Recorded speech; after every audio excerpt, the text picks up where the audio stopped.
Hello and welcome back to your own YouTube channel. It's for Hindi 1 to 1. Video number 49 जब आप कहते हैं टाल मटोल कर रहा था कोई इंसान या बहाने बना रहा था लेकिन मुद्दे की बात नहीं कर रहा था, मुद्दे से बचना चाह रहा था। ये अक्सर आपने नेताओं को करते हुए देखा होगा। अगर आपने कभी कोई सवाल पूछ लिया तो उस सवाल का आंसर ही नहीं करेंगे, वो दूसरी पार्टी के बारे में बात करते रह जाएंगे। तो ऐसे में कौन से इडियम का इस्तेमाल होता है, देखते हैं। Beat around the bush. Beat around the bush example के तौर पे पहला एग्जाम्पल आता है, सीधी बात करो, बात को घुमा फिरा कर मत कहो। Speak directly, don't beat around the bush. Speak directly, don't beat around the bush. दूसरा एग्जाम्पल आता है, इंटरव्यू में उसने मुख्य सवाल से बचने की कोशिश की। He tried to beat around the bush during the interview. He tried to beat around the bush during the interview.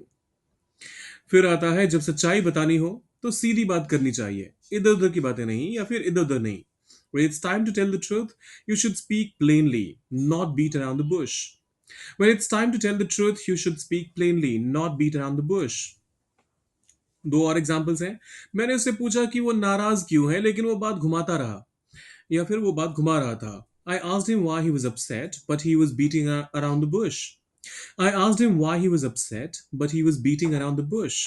और फिर आखिरी वाला है, नेता ने हर सवाल का जवाब इधर उधर घुमा कर दिया। The politician beat around the bush for every question.